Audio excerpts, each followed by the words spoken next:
박상우 씨와 이정희 씨 부부는 평생 자식들을 위해 헌신하며 살아왔습니다.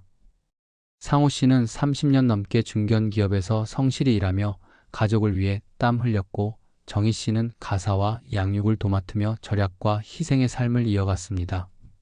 아이들이 아플 때면 본인 생활비를 줄여가며 약을 사주었고, 추운 겨울에도 난방을 줄여가며 학비를 모았습니다. 두 사람은 자신들의 삶이 힘들더라도 세 자녀만큼은 부족함 없이 살기를 바랐습니다. 첫째 아들인 박현우 씨는 고등학교 때부터 뛰어난 학업 성적으로 부모의 자랑이었습니다. 그는 매번 학급에서 1등을 놓치지 않았고, 과학 경시 대회에서 금상을 수상하며 학교의 명예를 드높였습니다. 대학 입학 시험에서는 전교 수석을 차지해 명문대에 합격했으며, 당시 부모님은 동네에서 칭찬과 축하를 받으며 뿌듯해했습니다. 대학 진학을 앞두고 상우 씨는 퇴직금을 일부 미리 받아들여 학비와 기숙사 비용을 마련했습니다. 이후 현우 씨가 결혼을 준비하자 상우 씨와 정희 씨는 어렵게 모은 돈으로 서울 외곽의 아파트를 사주었습니다. 결혼해서 안정적인 가정을 꾸리려면 집이 있어야 한다는 현우 씨의 말에 부부는 망설임 없이 재산을 내놓았습니다. 둘째 딸인 박민지 씨는 예술적 재능이 뛰어났습니다. 어린 시절부터 미술의 재능을 보였던 민지 씨는 대학 진학 후 해외 유학을 꿈꿨습니다. 정희 씨는 딸아이가 가진 꿈을 포기하게 할 수는 없다며 자신이 모아둔 적금을 깨고, 상우 씨는 추가 대출까지 받아 민지 씨의 유학 자금을 마련했습니다. 민지 씨는 유학 후 좋은 직장에 들어갔지만 이후의 삶은 부모와 거리가 멀어졌습니다. 막내 아들인 박준영 씨는 부모에게 가장 큰 걱정거리였습니다. 성적은 좋지 않았지만 사업을 해서 성공하고 싶다는 야심만은 컸습니다. 상우 씨는 사업 자금을 대주기 위해 은퇴를 앞두고 집을 담보로 대출을 받았습니다. 이번만 도와주면 정말 잘 되겠다는 준영 씨의 말에 상우 씨와 정희 씨는 마지막 희망을 걸었지만 사업은 몇 번이고 실패로 돌아갔습니다. 준영 씨는 사업 실패 후에도 이번엔 정말 된다며 부모의 도움을 계속 요청했습니다. 그렇게 세 자녀를 위해 전 재산을 쏟아부은 부부는 막상 은퇴 후의 삶을 준비할 여유를 가지지 못했습니다. 하지만 상우 씨와 정희 씨는 자식들이 행복하게 잘 살면 된 거지. 우리도 곧 여유로워질 거야. 라며 서로를 다독였습니다. 은퇴 후 상우 씨는 텃밭을 가꾸며 하루를 시작했습니다. 정희 씨는 동네 친구들과 산책을 하거나 작은 봉사활동에 참여하며 소일했습니다. 두 사람은 이제는 쉬면서 살자고 말하며 소박한 행복을 기대했습니다. 한 달에 한두 번쯤 자식들이 집에 찾아와 함께 식사하며 웃는 모습을 상상했습니다. 첫째 현우 씨는 요즘 회사 일이 바빠서 못 간다며 방문을 미뤘고, 둘째 민지 씨는 해외 생활로 몇 년째 얼굴을 비추지 않았습니다. 막내 준영 씨는 여전히 경제적으로 어려워 부모에게 더 이상 경제적 도움을 요청할 수 없었고, 얼굴을 마주하는 일도 점점 줄어들었습니다. 정희 씨가 생일을 맞이한 어느 날, 이른 아침부터 그녀는 부엌에서 분주히 움직이며 아이들이 좋아하는 음식을 정성껏 준비했습니다. 탕을 끓이며 간을 보고 고기를 정성스럽게 손질하며 손끝에서 느껴지는 가족의 추억에 미소를 지었습니다. 누구라도 와서 같이 저녁을 먹겠지? 그녀는 마음속으로 되뇌며 아이들마다 좋아하는 반찬을 하나씩 추가했습니다. 정희 씨의 눈에는 기대감이 가득했지만 동시에 약간의 불안함도 스쳤습니다. 그러나 하루 종일 전화조차 한 통 없는 자식들에게 서운함을 느끼게 되었습니다. 여보, 우리가 이렇게 살려고 그동안 고생했던 걸까요? 정희 씨의 질문에 상우 씨는 대답 대신 한숨을 쉬었습니다. 하지만 그는 정희 씨를 위로하려 애썼습니다. 애들도 다 자기네 사정이 있는 거겠지. 너무 서운해하지 마. 다음엔 올 거야. 하지만 다음에도 자식들은 오지 않았습니다.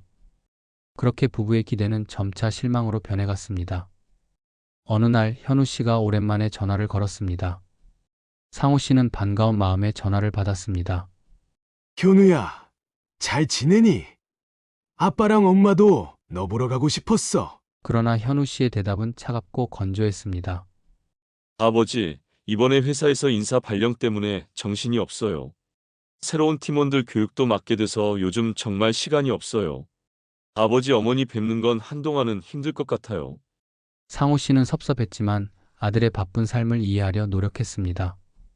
하지만 현우 씨의 목소리에서는 부모를 향한 관심이나 애정이 느껴지지 않았습니다. 그날 이후 현우 씨와의 연락은 더욱 뜸해졌습니다. 둘째 민지 씨는 여전히 해외에서 바쁜 일정을 소화하고 있었습니다. 정희 씨는 민지 씨에게 메시지를 보내며 안부를 물었지만 답장은 늘 짧고 형식적이었습니다. 민지 씨는 해외 유학 후 현지에 정착해 바쁜 직장 생활을 이어가며 부모와의 대화 시간이 줄어들었습니다. 또한 유학 당시 부모님이 경제적으로 힘들어 보였던 기억이 그녀에게 부담으로 남아 일부러 거리를 두려는 마음도 있었습니다. 엄마 잘 지내세요? 저는 잘 있어요. 나중에 연락드릴게요. 정희 씨는 언제쯤 딸 얼굴을 볼 수 있을까라는 생각에 외로움을 느꼈습니다. 유학 시절 온 힘을 다해 지원했던 딸이지만 이제는 너무 멀리 떨어져 있다는 느낌이 들었습니다. 준영 씨는 부모의 기대를 저버리는 행동을 계속했습니다. 어릴 적부터 준영 씨는 종종 돈을 허투루 쓰는 버릇이 있었습니다. 대학 시절에도 등록금을 지원받고도 친구들과의 여행이나 최신 전자기기를 사는데 급급해 학업에 소홀했던 적이 많았습니다. 부모는 그런 모습을 보며 걱정했지만 그가 언젠가는 달라지길 바라는 마음으로 아무 말도 하지 않았습니다. 사업이 어려워졌다는 이유로 부모에게 계속해서 돈을 요구하던 준영 씨는 어느 날 충격적인 소식을 전했습니다. 아버지, 죄송하지만 제가 집을 담보로 대출을 받았어요. 이번에 투자할 기회가 생겼는데 정말 잘 될 것 같아요. 상호 씨는 믿을 수 없다는 표정으로 물었습니다. 뭐라고? 내가 우리 집을 담보로 잡았다고? 그게 무슨 소리야? 준영 씨는 자신감을 보이며 말했습니다. 아버지, 이번엔 정말 확실해요. 조금만 기다려주세요. 투자만 성공하면 다 갚을 수 있어요. 상호 씨와 정희 씨는 큰 충격을 받았습니다. 그들이 평생 일궈온 집이 위험에 처했다는 사실은 부부에게 깊은 불안과 배신감을 안겨주었습니다. 상호 씨는 준영 씨에게 분노를 표하며 깊은 한숨을 쉬었습니다. 너까지 이렇게 하면 우리는 어떻게 살라는 거니? 이 상황은 상호 씨와 정희 씨 사이에도 갈등을 불러일으켰습니다. 상호 씨는 준영 씨를 질책하며 강경하게 대처해야 한다고 주장했지만 정희 씨는 여전히 아들을 감싸려 했습니다. 그래도 우리 아들인데 우리가 도와줘야 하지 않겠어요? 상호 씨는 그런 정희 씨의 태도에 더욱 답답함을 느꼈습니다. 도와주다니. 우리가 가진 게 뭐가 있다고? 이제 그만 믿어. 준영이는 계속해서 우리를 이용하는 것뿐이야. 두 사람은 밤새 말다툼을 벌였고 점점 피로감이 쌓여갔습니다. 점점 악화되는 경제적 상황 속에서 부부는 생활비를 충당하기 위해 작은 일거리를 시작했습니다. 상호 씨는 근처 공사장에서 잔심부름을 했고 정희 씨는 동네에서 반찬을 만들어 팔았습니다. 하지만 벌어들이는 돈은 턱없이 부족했고 건강도 점점 나빠지고 있었습니다. 어느 날 정희 씨는 병원에서 혈압과 당뇨 수치가 위험하다는 진단을 받았습니다. 의사는 스트레스와 과로가 원인이라고 말하며 안정을 권했지만 정희 씨는 이를 멈출 수 없었습니다. 모든 상황이 악화일로로 치닫는 가운데 그들의 집은 담보대출로 인해 경매에 넘어갈 위기에 처했고 자식들은 여전히 무관심했습니다. 상호 씨는 정희 씨를 바라보며 중얼거렸습니다. 우리가 이렇게 될 줄은 몰랐지. 상호 씨가 조용히 말하자 정희 씨는 애써 미소를 지으며 대답했습니다. 그래도 우리가 함께 있잖아요. 그게 제일 중요한 거 아니겠어요? 하지만 그녀의 눈에는 이미 눈물이 맺혀 있었습니다. 집안을 정리하며 손때 묻은 사진 앨범과 오래된 가구들을 바라보는 순간마다 두 사람은 그동안 쌓아온 추억과 희망이 하나씩 무너지는 듯한 아픔을 느꼈습니다. 상호 씨는 침대에 앉아 고개를 감싸쥐며 깊은 한숨을 쉬었고 정희 씨는 그런 그를 바라보며 묵묵히 그의 옆에 앉아 손을 잡아 주었습니다. 이 또한 지나갈 거예요. 정희 씨가 힘겹게 말했지만 그 말조차 공허하게 느껴졌습니다. 결국 담보대출로 인해 집은 경매에 넘어갔고 두 사람은 오랜 시간 살아온 집을 떠나야 했습니다. 집을 떠난 두 사람은 시골 외곽의 작은 전원주택으로 이사했습니다. 오래된 주택이었지만 텃밭을 가꾸고 작은 닭장을 관리하며 자립적인 생활을 시작했습니다. 정희 씨는 손수 만든 반찬을 마을 주민들에게 판매하기 시작했고 상호 씨는 동네 농장에서 일을 도우며 소득을 마련했습니다. 텃밭을 가꾸는 일은 처음엔 쉽지 않았습니다. 비가 내릴 때마다 땅이 질퍽해져 작물을 심는데 애를 먹었고 질긴 잡초들이 빠르게 자라며 작물을 위협했습니다. 상우 씨는 삽을 들고 하루 종일 잡초와 싸우다 손에 물집이 생겼고 정희 씨는 이웃 어르신에게 병충해를 막는 방법을 묻기 위해 동네를 돌아다녔습니다. 실패의 연속이었지만 두 사람은 포기하지 않았습니다. 인터넷 동영상을 참고해 배수로를 새로 만들고 이웃의 도움으로 작물 보호를 위한 천막을 설치하자 서서히 채소들이 건강하게 자라기 시작했습니다. 수확한 첫 채소를 들고 정희 씨는 눈시울을 붉히며 상우 씨에게 말했습니다. 우리 손으로 이룬 첫 결실이에요. 정말 행복해요. 비로소 텃밭은 그들에게 희망과 성취감을 안겨주었습니다. 정희 씨는 반찬 가게에서도 작은 성공을 거두었습니다. 처음엔 하루 몇 통 팔리지 않던 반찬이 입소문을 타면서 주물량이 늘어나기 시작했습니다. 상호 씨는 손님들에게 직접 배달을 다니며 마을 사람들과 정을 쌓아갔습니다. 어느 날 막내 준영 씨가 전원주택을 찾아왔습니다. 그는 부모님에게 미안하다는 말을 전하며 작은 봉투를 건넸습니다. 아버지, 어머니, 정말 죄송해요. 이건 제가 벌어서 조금씩 모은 돈이에요. 부족하지만 받아주세요. 상우 씨와 정희 씨는 봉투를 열어보지 않은 채 준영 씨를 꼭 안아주었습니다.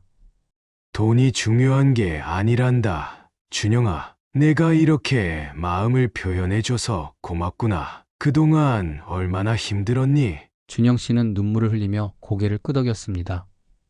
그는 부모님의 희생이 어떤 의미였는지를 뒤늦게 깨닫고 이제는 자신이 그 빚을 갚아야 한다는 책임감을 느꼈습니다.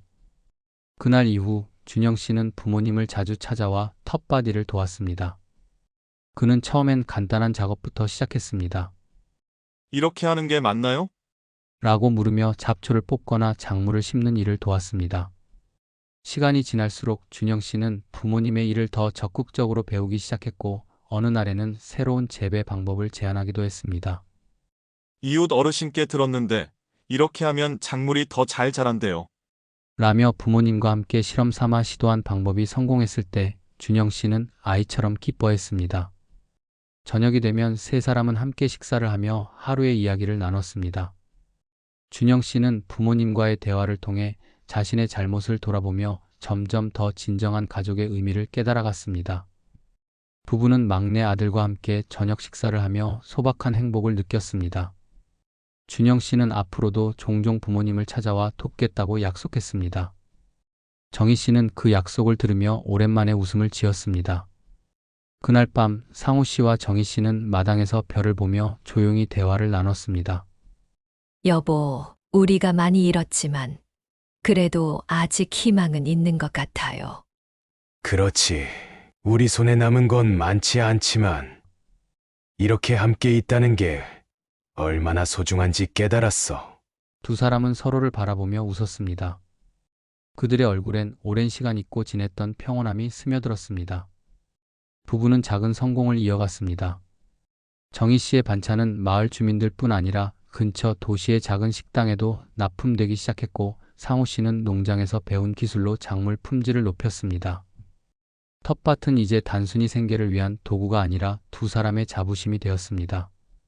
두 사람은 이제 더 큰 기대나 욕심 없이 소박한 행복 속에서 하루하루를 보내고 있었습니다. 그들은 비로소 진정으로 원하는 삶을 살아가고 있었습니다. 상우 씨와 정희 씨는 깨달았습니다. 부모로서의 사랑은 끝이 없지만 자신의 삶을 돌보는 것 또한 중요하다는 것을. 부부는 과거 자신들의 선택을 돌아보며 이를 후회하기보다는 교훈으로 삼았습니다. 정희 씨는 한마을 모임에서 이야기를 나누며 자신의 경험을 공유했습니다. 우리도 처음엔 자식들을 위해 모든 걸 쏟아부었지만 지금 돌아보니 부모로서 너무 많은 걸 기대했던 건 아닌가 싶어요. 이제는 우리가 우리 자신을 돌보며 살아가는 게 아이들에게도 좋은 모습이 될 것 같아요. 마을 사람들은 정희 씨의 이야기에 공감하며 자신들의 경험도 나누었습니다.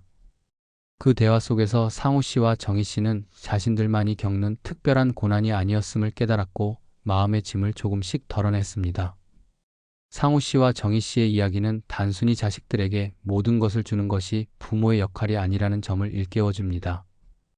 이들은 진정한 행복이 외부에서 오는 것이 아니라 스스로 만들어가는 삶 속에서 발견된다는 것을 보여주었습니다.